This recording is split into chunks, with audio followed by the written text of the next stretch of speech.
Thank you all for joining the second episode of the Conley Show. I'm here with Matt. Matt, first I want to thank you for doing this, taking the time out of your day to do this. Like I said, I just started producing the Conley Show. It's my second episode ever. And the Conley Show, it's all about interviewing people from different walks of life. We're going to talk a little bit about this, a little bit about that. Today, it's more on the lines of politics. I reached out to you because I felt like we could produce a good episode. Now, your profile says you have political experience, comedic experience, and I wanted you to talk a little bit about what it is that you do. Your viewpoints are from the left, correct? Yes, absolutely. And congratulations, by the way, on the new Yeah. show. Thank you. I appreciate it. So what do you produce? You produce a show called Politipod. Am I saying it right? Absolutely. Yes, that's Politipod at soundcloud.com/Politipod. And what's that? It is it's actually political humor. So there's a combination of different things. It's got sketches, it's got one-liners, it's got some election news mixed in with all of that. And there's about a dozen of us working to put it together every 2 weeks. Every 2 weeks? That's awesome. How's it going so far? It's going quite well, thank you. As a matter of fact, we have a new edition coming out either tonight or tomorrow morning. How long have you been working on that? Just like the show in general? It's been about 5 years that we've been doing Politipod. Very nice. Well, congratulations on that. Thank you.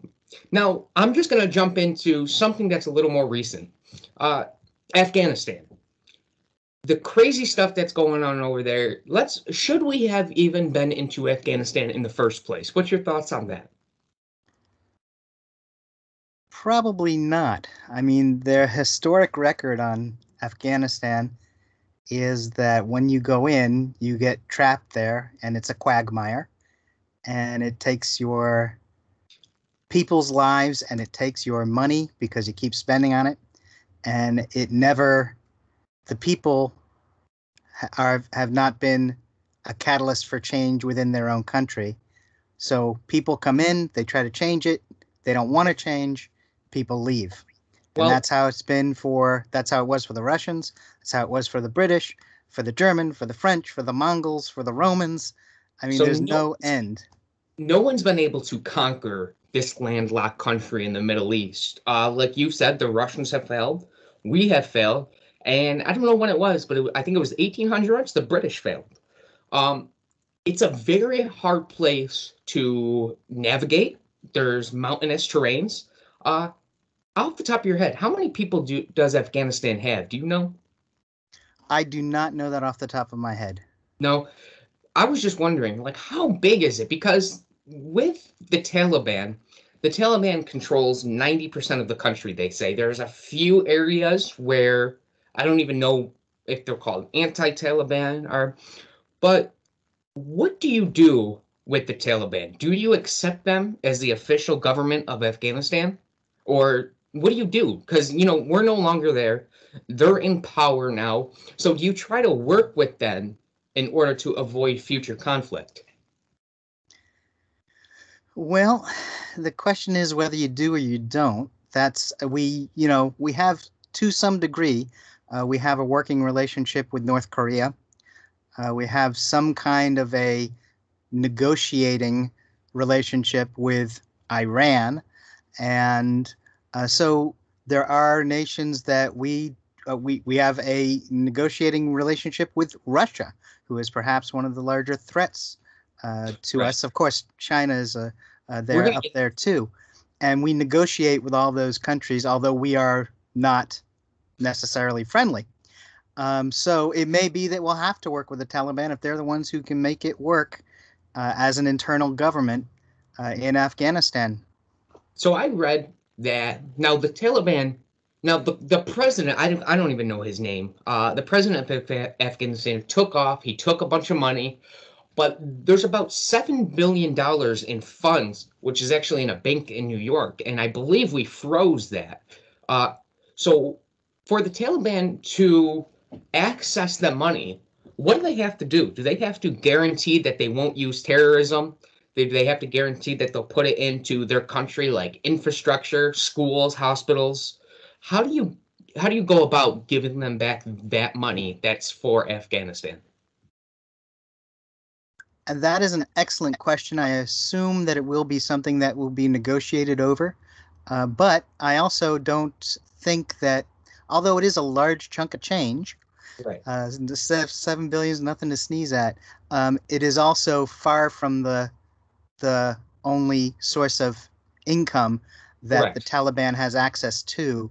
They have money coming in from support from other countries. In fact, it was the support from those other countries like Iran and like Pakistan and Russia that caused such a overwhelming ability for them to take over the entire country within a week or two. So they have those continued sources of income, and of course their own income. They have a tax that they've put on people that people are paying. So there's support for them. They have poppy fields and drug access to That's an, drugs that they sell. And that is a huge moneymaker for them. And I assume that they, religious or not, they right. have no hesitation to sell that. And so they will have access to money. They may not have access to that particular 7 billion. Right. And I hope that it is used in a way that allows some negotiation. But then again, negotiating with these guys, what's it get you? Is it will they negotiate in good faith is much more of an important question. Because that's another question I have. So one of the reasons why we went into Afghanistan, I mean, the idea was because they were providing a safe haven for places like, or people like Al Qaeda, uh, ISIS. What do you do with the people of Afghanistan, the people that were evacuated? Now, there's a lot of countries they can go to seek asylum. They can, you any country, Spain, England, Australia, it doesn't matter. It doesn't have to be the United States. But what do you do with the people that are seeking asylum? Do you bring them here to the United States? What's your viewpoints on that? I think some have to come to the U.S. Now, you're correct. There are other countries that are opening their borders as well, and that is wonderful. It is appropriate. It is something that will certainly help, and having access to which place they can go to is certainly legitimate. These are people who are trying to escape the Taliban and are people who supported defeating or supported trying to defeat the Taliban, some for as many as 20 years. They need a place to go. They need a And place if to it's go. America, then let it be America. There's a proud tradition in America of helping refugees, especially those who are targeted by their own governments for being exterminated, being killed. Now, what about immigration in general? Because, you know, I'm all for people coming here to build a better life, but you have to do it the right way. You can't just cross the border and expect to live a normal life. You have we have different things in place for people to become a citizen. Now, that citizens test is actually pretty hard. I've actually checked out some of the questions. Most Americans now probably wouldn't be able to pass that test. So, why is the citizenship test so damn hard? I think that's simply as with anything with citizens, and in fact, you've heard this debate for decades, where it's always been, well, what kind of path to citizenship can we provide? And I think it's there's a couple of elements of why it's important. It's important because you want there to be something in place so that you're checking on a person who you're going to be allowing in as a citizen. That's legitimate. And you want there to be something there. The actual questions and the tests, etc., can be very are difficult. I assume, I don't know because I didn't design them, but I assume that they're there because they're trying to put something, a goal. You have to learn this, and you have to learn this much, and then you're allowed in as a citizen. And whether that's been looked into as to whether or not that makes a better citizen or not, Right. is a different question, and that's something that I don't know if they've ever gone back and checked to see. I would hope they would have at this point, How but much of a contributing member of society immigrants have when they come here? I mean, those are people. Could you imagine you live in a country where you want to leave so badly that you're willing to hang on to airplane wings flying away because you're escaping the Taliban. Did you see some of that footage on the tarmac or the yeah. airport runway? It was complete chaos, and I couldn't imagine having to live through something like that. It makes you really grateful for the freedoms we do have here in America. Absolutely true. I agree with you 110% about that. It's the trials and tribulations that go into getting here as an immigrant usually mean, and I can't. It's hard for me to find. There are very scary stories about immigrants coming here to do terrible things. Correct. But as you say, there's such an effort into trying to get here that I think that people who are immigrating here are honestly trying to find a way to live their lives. They're trying to find a way to exist. So they're not looking for some access to nefarious things, but they're looking for a real opportunity, and that's why they are here in the first place. And you mentioned it, hanging on to wings or wheels. The things that my grandparents told me about, and they're trying to get across here. They did it by ship. But it's the same story, there's similarities in the story. It's not easy to get here to immigrate, and then as you point out, there's a long process. So you get here, and you don't just come here and become a citizen. You get here and you have to wait because you have to go through a process, and it's kind of drawn out, and it takes a long time, and There's a lot there's of the hurdles of the tests, etc. So it's not something where people just walk in and go, oh, okay, well, I'm here now and I'm a citizen. right. It's brutal. Now, I have some friends who are diehard Trump supporters. Like I swear these guys think Trump can do no wrong. And it just blows my mind how they blindly follow somebody. Now, I voted for Trump. I voted for Trump twice. But in your own words, I want now that the Trump administration is over, sum up the Trump administration from someone on the left side. Was it a success? Was it a failure? Was it comical? Just watching this guy, because how he won the presidency, that blows my mind in itself. Somebody who's not a politician can come in, and was it because he had a lot of money? Was it because of his connections? How did this man win in the first place? Well, that's certainly a lot to talk about. First let me say this.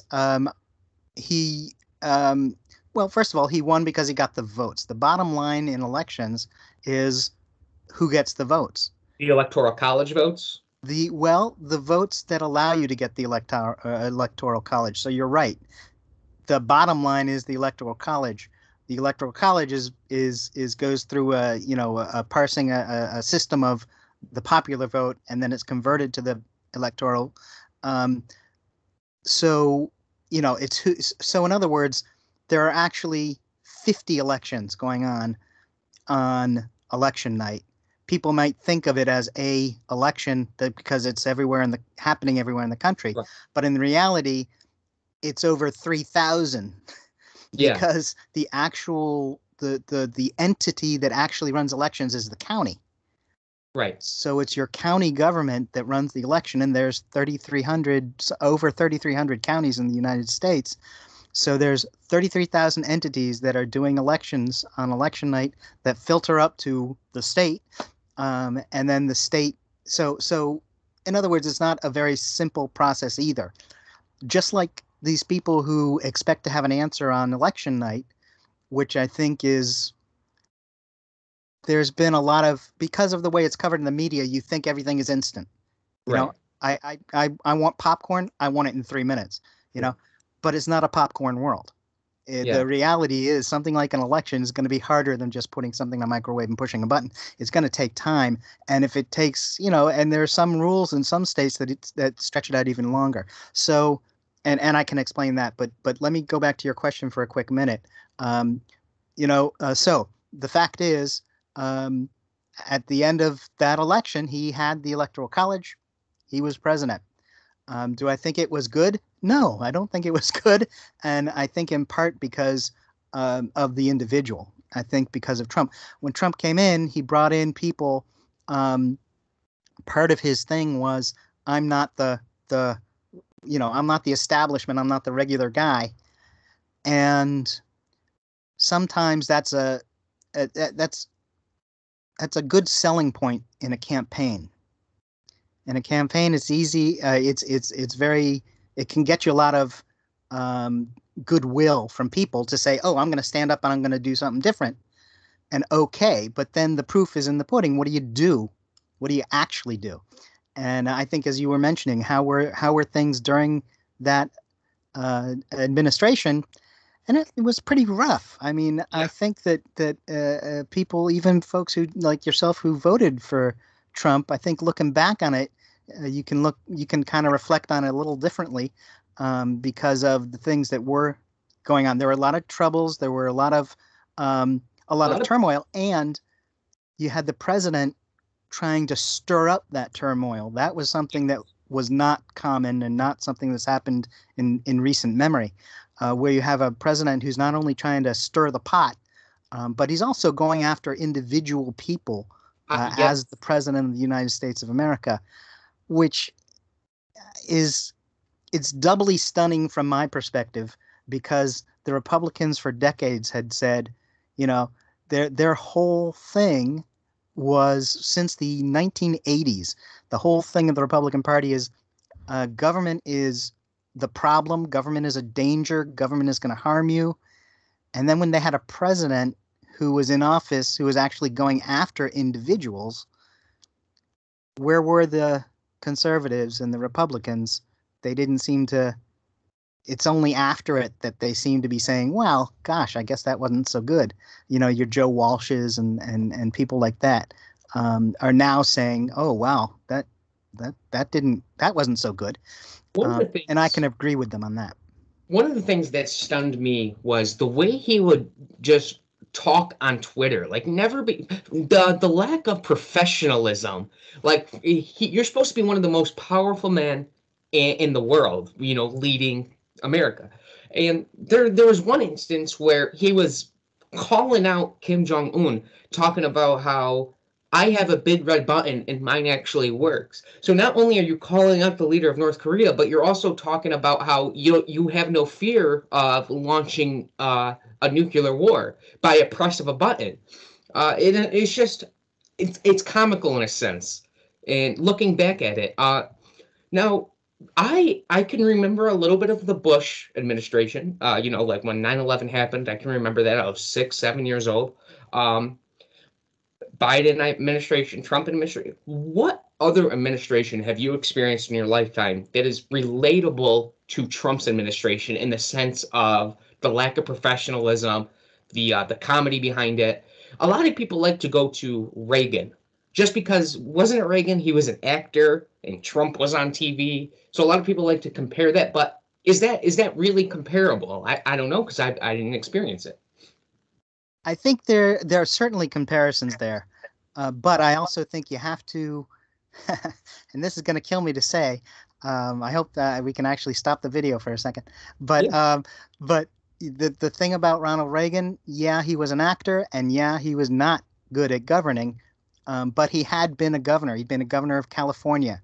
He had some experience with the idea of governing. Now, the style he chose was certainly not something that was beneficial to the country, but that was different with Trump, because Trump was not only not in government, Trump was, I have a chip on my shoulder about government, and I'm here to dismantle it. And so he would, Trump put people at the head of department. The president, the executive branch of the government, has at the end of the day, has control over departments that do things. And so who he names as the head of the department is one of his powers that has a far reach. And when you put people in those, the head of the departments who are people who have been trying to attack those departments for decades, that seems weird. And Yeah. it should, because it is. Reagan had done some of that kind of thing, but certainly not to the extent that Trump did.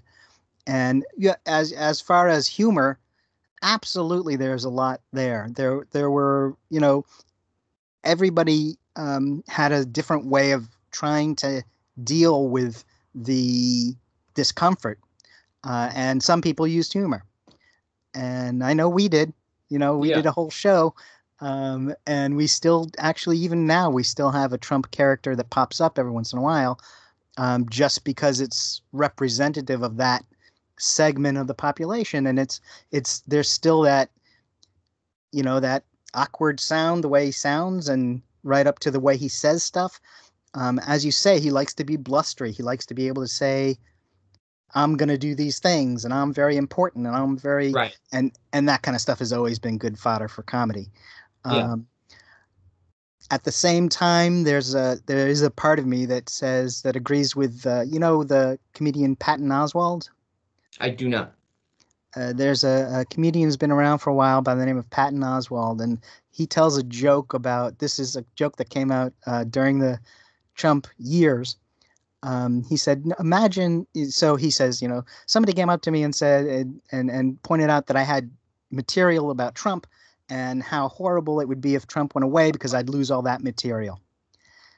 And to be perfectly honest, imagine if there were howler monkeys that were killing and raping people, and they ruled the world, and they were around, and you put together 5 killer minutes about the killer howler monkeys, and then they went away. I'm a comedian. I can write more material. Right. I can do without that 5 minutes. Yeah. And it's probably better that not be there. There's a bigger gain than just the worries of a comedian's material, and much better that it's gone. Yeah. So there's a lot to be a lot more. Things seem a lot better without Trump, and we can always write different material. Um, so everybody brings something that can be turned to comedy, if you're creative, and a lot of Now, folks in comedy are creative. I have to ask, we're gonna get into Biden really quick. What is he doing right? What is he doing wrong? Did you vote for Biden, if you don't mind me asking? In the general election, I did vote for Biden, absolutely. So, as someone who voted for Biden, what did he doing right? One of the things that I support is we should have not been in Afghanistan. That's huge that he got us out of Afghanistan. Um, what is he doing wrong? A lot of people like to talk about his age, or that he's almost like senile, and I just don't understand. I don't see that out of him. Hold That on, Hannah. I'm online. Sorry about that. Go ahead. It's okay.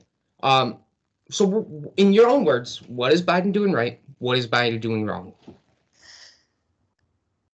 So, I think actually Biden has done a lot of good, and a lot more good than people expected from him in the primary election. Yeah. And I think that he has to be given credit for that. I think you're right. Afghanistan is something that, although there's a lot of hay being made by the Republicans on the evacuation, I think time will show that it was not only a good decision, but a really good decision for America.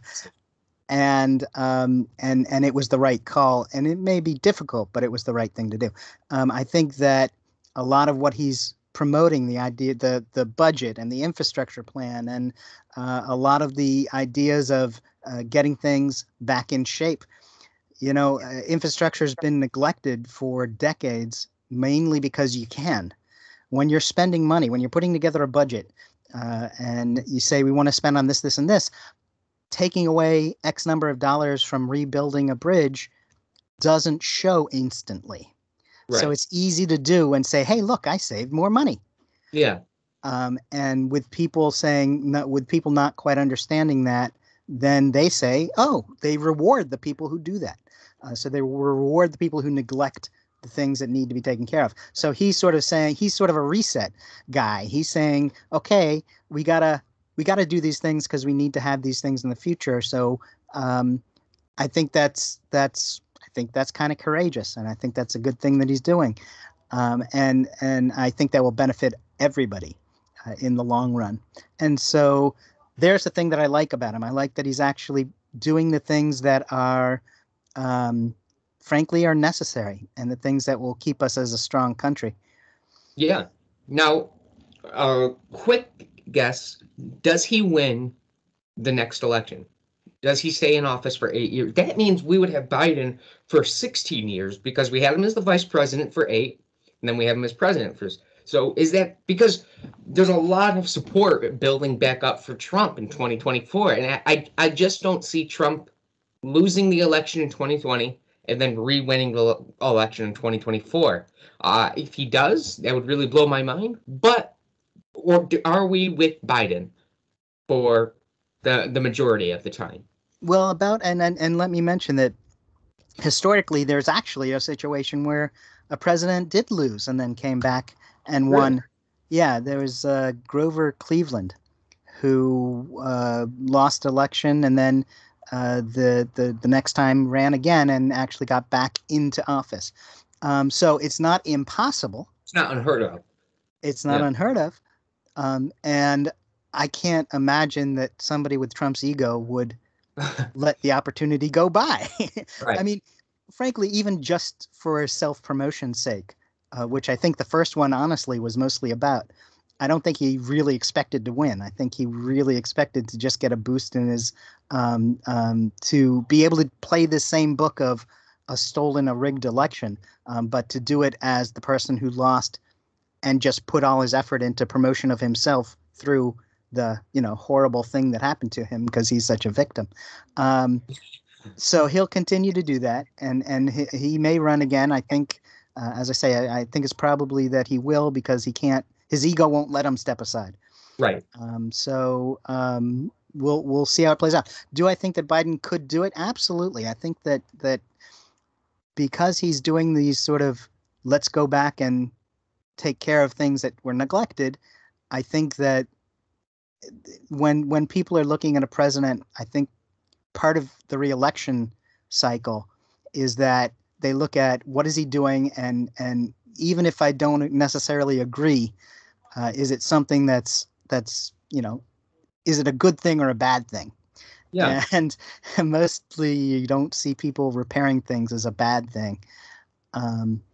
So I think Biden will have the advantage. As to his being there for 16 years because he was vice president, yeah, that is true. And you got to remember that vice president is, of the things that vice president is, necessarily in power or in control is not one of them. Yeah. A vice president is someone who is supposed to be there to, internally, perhaps the vice president can dissent on issues and talk directly to the president about dissenting from an opinion or a view or a policy or what you think should be done. But at the end of the day, once the president makes the decision, the vice president's role is to then set aside those differences and say, okay, gotcha. That's what we're doing. Go team. Yeah. No. So I think that Biden was, and because of Biden's sort of fierce ability to cling to ideology and to the way he thinks about things, I think he took that very seriously. I think that once Obama would make a decision, that Biden would say, that's it. That's the line. Let's go. Let's do some cheerleading. So I don't think he was necessarily making decisions for those 8 years. But here, and part of the reason I don't think that's true is because of what he's doing now. A lot of the stuff that's happening now is not the sort of stuff that was going on under President Obama. And I think that that's because this is Joe Biden's time, and he's going to do things his way. He's wanted this, he's been thinking about this for a very long time. And I think he has a way that he wants to get it done, or he wants to do it his way. Now, you touched base on something that Trump claims he's a victim. And I know I'm going to have some friends that are going to send me a bunch of links trying to prove that there was voter fraud.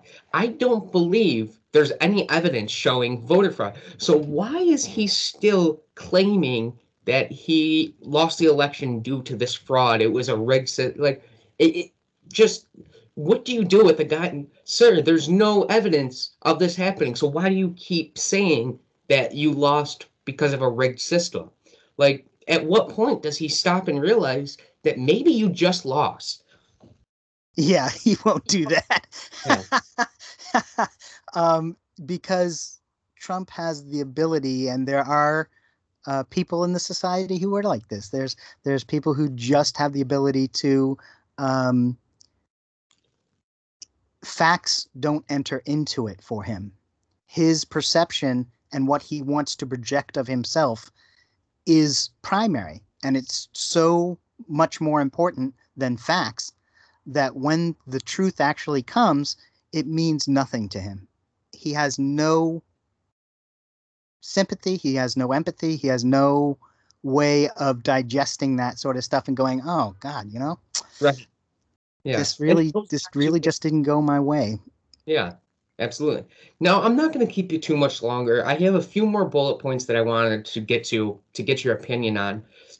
I'm a big fanatic of space, astronomy. Should the government support NASA more, meaning more dollars to the NASA budget, or do we let the private sector, like Elon Musk with SpaceX, Jeff Bezos' Blue Origins, commercializing space? That's got to be a good thing, right? So what do you do? Because NASA is government funded. So what do you do with NASA when you have these up and coming companies? Do you support them? Do you give them tax breaks? What do you do with these big space industries? That's actually a um, that's a debate that goes back long before the space programs, and is something that we still see as a I won't say argument or fight, but is still an existing thing, Yeah, because there's always been, since Woodrow Wilson, there's been the issue of who do you let in and who do you let control things, and the private versus the public and all that kind of thing, public sector versus the private sector. yeah, Um, it's difficult to say. These guys, I think they, I think, I think the real problem with the public versus private issue is that the public has the goal of pursuing a goal for the public good. And the private, at the end that's of the day, the private's goal is to make a profit for yeah, its correct. stockholders. And if you're going to say that that's what you want in the larger economic structure, that you want there to be that private industry and you want stock holding and you want money building, okay. But you also have to recognize that that means their goal is not to do something that's necessarily in the public interest, not to do something that's good for everybody, because they only care about the stockholders. Yeah, So then the question is, so like for instance, with water, something like water, the water system in Michigan, they switched where they were getting the water from because the companies that were doing it wanted to make a larger profit. The water became poisoned and is still having harmful effects. They're still, I think, a matter of fact, I think they're still shipping water into Detroit I didn't because know. they need to. Yeah, they still need to have a secondary uh, access to water because the waterworks were poisoned. And this is so the whole idea of private versus public. Um, this is the same argument. Do we let them? Do we let the private sector do it? And it's wonderful to see that it's happening. It's wonderful to see projects going. Um, you know, I watched when Elon Musk launched the Tesla into Yeah. space, and that was very cool. It was Do you know great to why he see said that. he did that? He says, I launched a car into space because I can. Like that Yeah, was his explanation. And that I thought that was cool. Like, yeah, you can. Yeah, exactly. And it is cool, and there's no doubt about that. So, I watched it and thought it was wonderful, but the bottom line is, I think that with NASA in control, there's first, I think that they do things, so their ability to do things is incredible. Right. And I think so if you let them do their jobs, that they will are able to achieve things. However, NASA and space travel is really expensive. So Correct. you have to have money, you have to be able to fund it. And I think there's so many pressures on the government to not spend without consideration of what that is cutting off. And this is one of those things that is cutting off. It's just not considered an immediate gain to have this happen. It is when the actual launch happens because everybody's interested, but you have to fund it well before that and well after that, and you have to keep doing it. And I think there's that, well, we got to cut, we got to cut, we got to cut, which is easy to say and undermines programs that are really actually quite important. That's another thing. When you have the private sector, when you have competition between two businesses like Jeff Bezos, Elon Musk, they're finding ways to make space flight more inexpensive, cheaper, more affordable, if you will. I think Elon Musk, it used to cost something like $80 million to launch. And for the longest time, we didn't even have rockets launching from the United States. We were doing it, I think, with Russia. Uh, but now with Elon Musk, now he's cut that price in half. We're back to launching within the United States, and I think that's a really good thing. If you just had NASA without these private sectors, you wouldn't have innovative technology that's making it cheaper. Um, See, I would disagree because I think they're pretty innovative folks over there.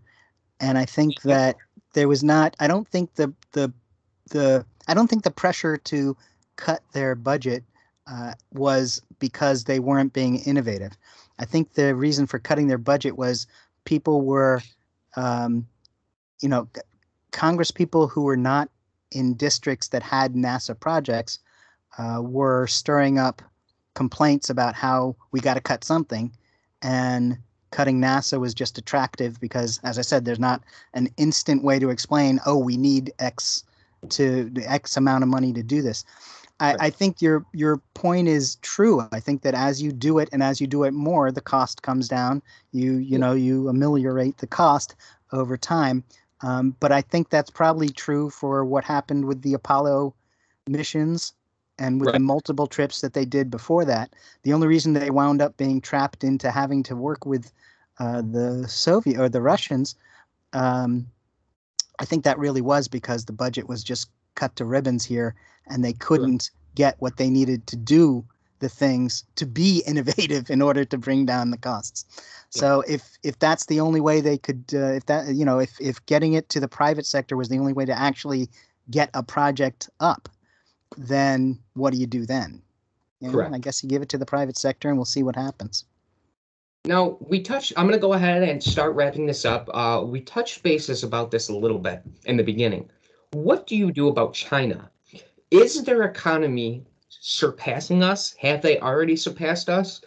And what else is China superior in? As Americans, we like to think America is number one. But is that really the case? Like when we say that, what are we number one in? It's not the education system. It's not. I don't know if it's infrastructure. What is it that worries us about China? I think you're right. I think it's a matter of I don't think they're beyond us yet. I think they're on track to doing that. And I think that's where the concern is. But I don't think, and this is the thing about being the big kid on the block is there's always somebody who comes along and will try to knock you off. Um, China is an emerging economy, I believe, still, but they're on their way, and they're doing it they're frankly because they can. They're in a system where it's a command top to the top down.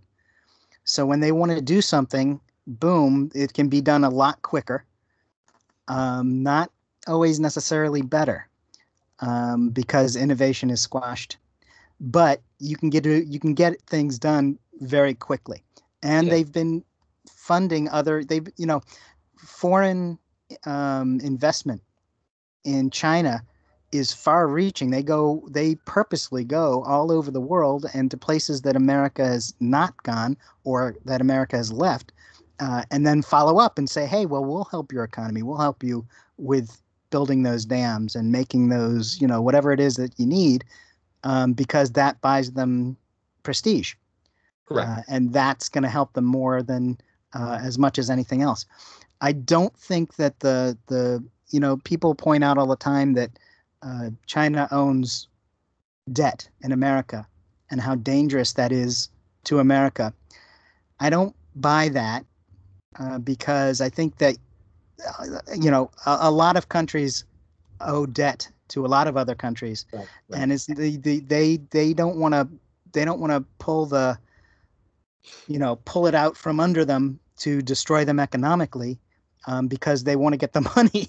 They want to get the money back, and they if they destroy the economy of another country, it's not going to benefit them, and it could lead to obviously could lead to unrest and even a war, which is not to their benefit either, Right. economically. And so they don't want to. I think people use it to be scary, but that it's not as much a threat as people make out, just to be scary. Um, so I mean, what we need to do is we need to actually put ourselves in a condition to be there in the future. We need to do the stuff like the infrastructure and the budget plan that Biden's putting forward, because it's repairing all the stuff that we need to be a strong country Correct. 20 years, 30 years, 40 years down the road, and not necessarily, not necessarily next week. What is it now? I'm sure a lot of the same is true with what scares us with China that scares us about Russia. Why, when you talk about it, like I heard Joe Biden talk about, when we come home from Afghanistan, we need to take care of ourselves so we can focus on China, so we can focus on Russia.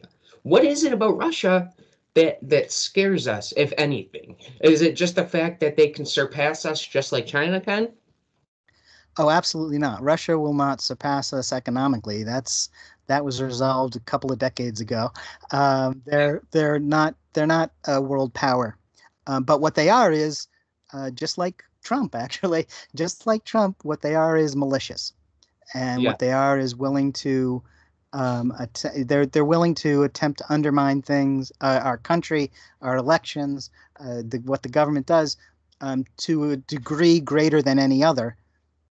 And they're also willing to, although they're not as strong, they do have a military, and they actively use it, the best example of that is the Ukraine.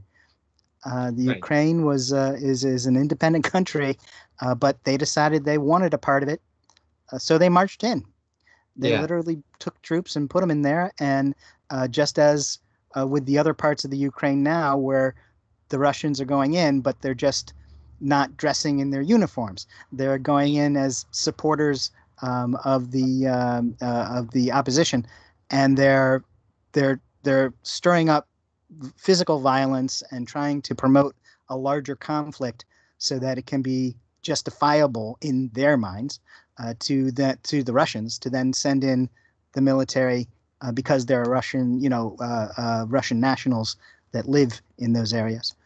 So they're much more dangerous than the Chinese, um, just because they want to provoke things, just Yeah. because they act on their Right. maliciousness. Now, I'm going to go ahead. We started with Afghanistan. I'm going to wrap it up with Afghanistan. What did we learn? What lessons did we learn for the 20 years of serving in the Middle East? Uh, I mean, there's a lot that we learned, but what do we take from it? Do we take, like, if you look at Iraq, there was Bush thought Saddam Hussein had weapons of mass destruction. That turned out not to be true. Uh, the second we leave Afghanistan, the Taliban take over. You know, it reminds me of Vietnam. As soon as we left Vietnam, the Viet Cong, they took right over. So what lessons did we learn? Do we stop trying to be the world police? Do we stop trying to, control other governments? What do you take from that? I wish I had I wish I had the absolute answers. I certainly would like to see some lessons learned, of course, but I think one of the points, and you brought up Vietnam, one of the points was there were lessons that we were supposed to learn from Vietnam, and everybody said, "Oh yeah, we got it, we learned it, no problem." And then the quagmire of Afghanistan occurred anyway. Yeah, So the question is, will we actually learn from any of the lessons that we have once again learned? right. Um, I think I think the thing I would like to see um, is some reform in the military. I think that it was military intelligence that was being overly optimistic with the achievements and with promoting what they had worked with the what was the Afghan government, and they wanted to show we're doing things that are working. So they were saying these are working, and they're working at a very high level. And what we found out was that it was not. It was never happening the way that they were promoting it to through intelligence back home. And so I think that there has to be some way of getting the military intelligence to come through with genuine information, more like the State Department does. Yeah. And I honestly have no idea how to make that happen. But I'd say that would be key to making certain that we don't do this again for another 20 years, couple $1 trillion. Yeah, a couple $1 trillion, thousands of lives later. Well, Matt, this has been a lot of fun. I just wanted to say thank you, and thank you to those who took the time to listen to our political chat. Until next time, we should definitely do this again. And Austin, thank you. I greatly appreciate that you'd have me on and let me speak to folks. And Yeah. thank you all for listening as well. Appreciate the time. Until next time, stay curious. Bye bye.